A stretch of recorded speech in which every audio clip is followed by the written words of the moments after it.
Welcome to Business Mentorship Keeping It Real. My name's Trish Tonai, founder and host for the series, where we feature entrepreneurs and enterprise leaders who participate in shareyourstories.online. Today, I'd like to introduce you to Mauricio Jimenez, who is a certified wedding planner and photographer. Mauricio and his team captures life's special moments, and he joins us today from Toronto, Ontario. Welcome. Trish, thank you so much. It's my honor to be here. You know, Maurizio, I went onto your website today, which is normally how we get introduced to people, right? And I took a look at your gallery of photos. And one of the things that I noticed is not only are most of your photos taken at specific venues, but they're obviously you have to capture everything live. So tell us a little bit about what inspires you when you're on location doing a shoot. How do you capture those really special moments with people? Well, I think we need to keep our five senses open all the time. Yeah. Like we need to really be present in the Yes. moment.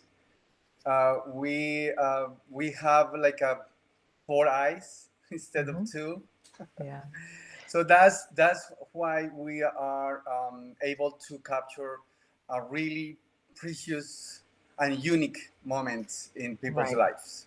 Right. Yeah. You know, and you do a number of obviously live events, but tell me a little bit about what inspires you when you're on location, because you have to obviously make a connection with your client so that you can sort of get a feeling for what they're looking for. So in a business sense, how does that work? So say you were going to do some photos for me for my website as an example.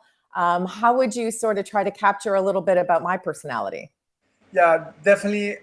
Taking pictures is not only Just to the use the camera, camera. right? It's not. It's Yeah. not that. It's basically Right. not only that. It's Right. part of that. But Right. the for me, one of the most important things is to connect with the people, Right. because my business in photography is basically people, Hmm. weddings, Hmm. events, birthdays, parties, things like that, Hmm. quinceañeras. So I need to connect with them, and I don't know, I have a special You have a gift. gift to connect with people, I really, part of my success is that I easily connect with them. I um, take very easily what they like, what they don't Hmm. like, how they are. Hmm. Everybody has a different attitudes and different uh, like a way to be. Hmm. So I capture that very easily in people, and that give me the opportunity to take their good Some pictures. great photos. Yeah. Yeah. And regarding the venue, I'm sorry. It's I usually um, most of the time I know the venue before I go.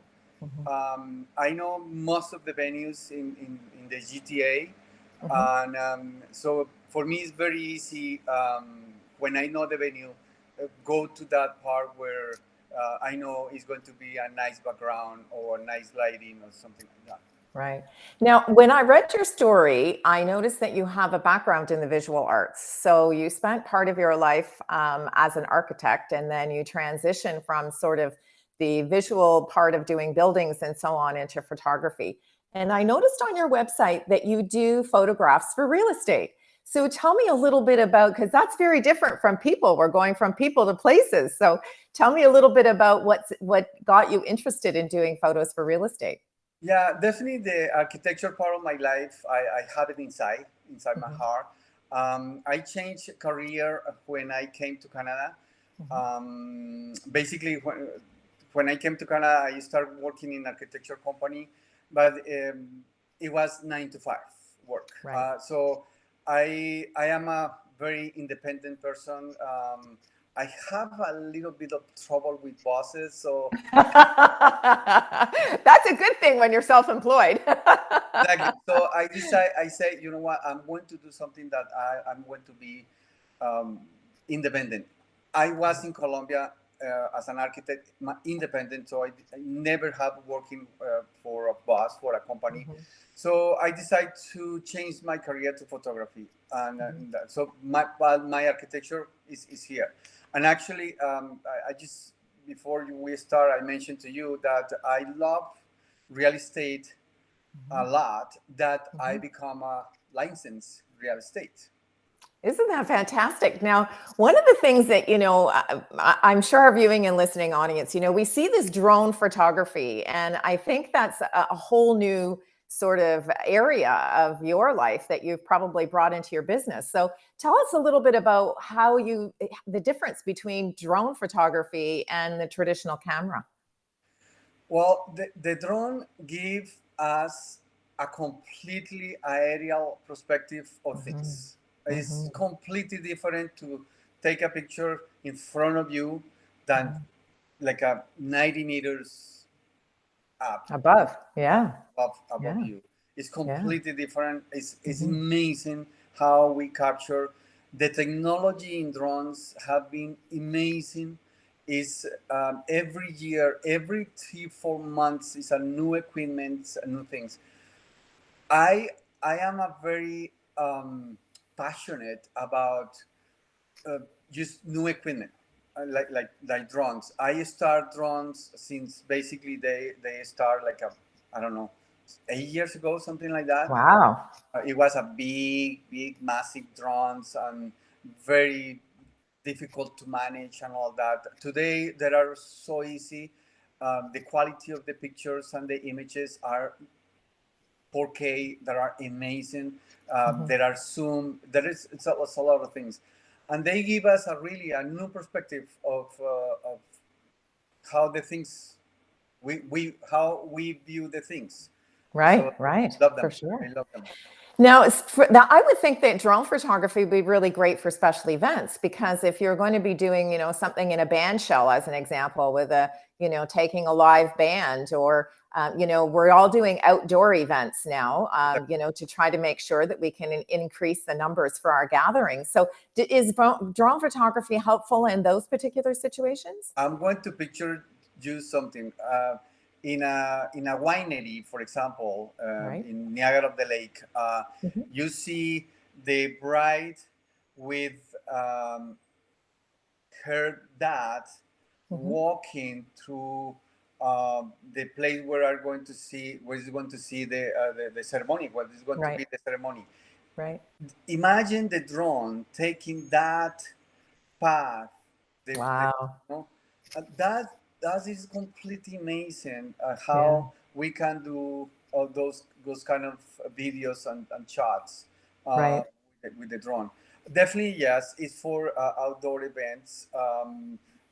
We are not allowed to use the drones in indoor Right. venues. Right. So yeah, there's another thing that we can use, but we don't use it.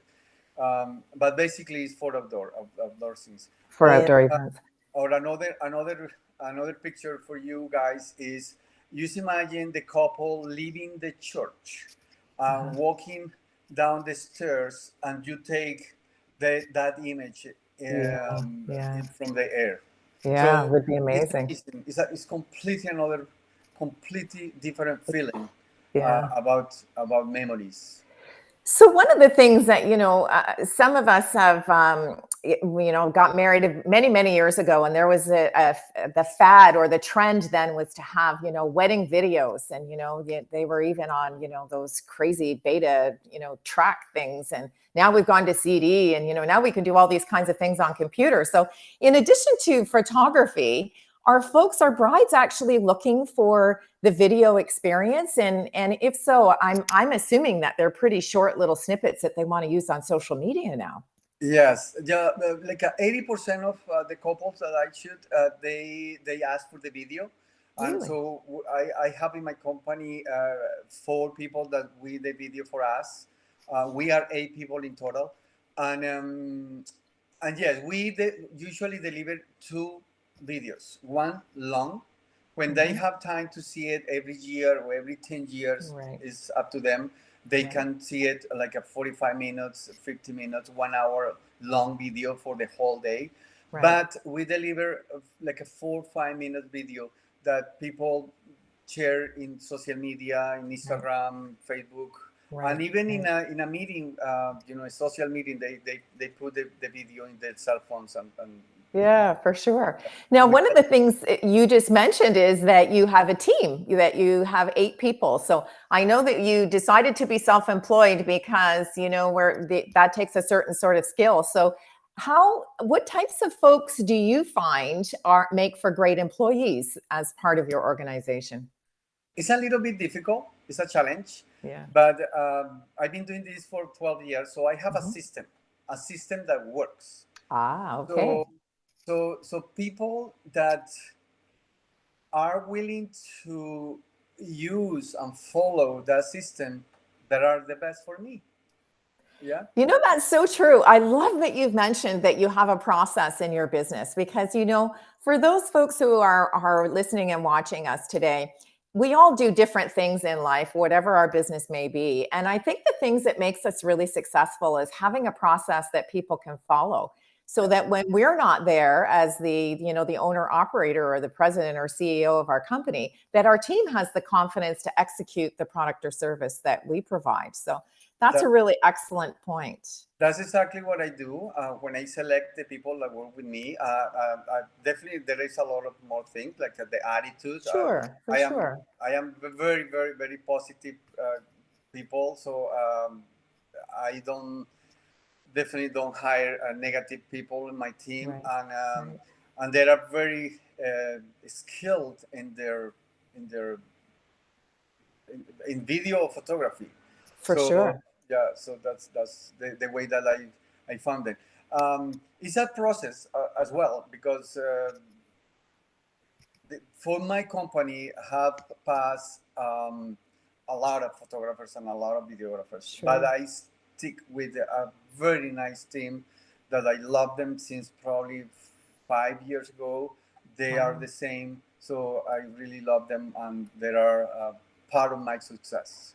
They become part of our family, right? Yeah, When you're in a small business, you learn and you nurture and grow your business with your team.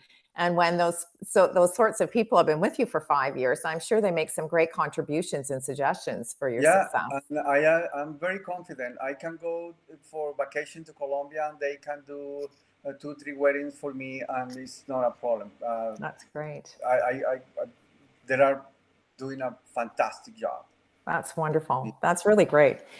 One of the things that we do in the guest blog is we ask folks to share 3 words of advice. So you've given me a great segue to talk about your 3 words, which are passion, education, and persistence. So tell us why those 3 words were important to you and your team. I hardly believe that if you have passion for something, you are going to do it well. Right. You are going to do it with excel, like a excellent thing. If you are passionate to something, and the second word is the education. If you are passionate, for example, for me, for real estate or photography, I have to educate myself Mhm. in real estate or photography. I Mhm. have to I have to be up to date for the trends. I have to be up to date for the new cameras, new technology. That is the education part, Right. and definitely you have to be persistent in what you do. It's unfortunately some people believe that oh, some people change the path of their lives because they find an obstacle in the way, and Sure. they don't keep going.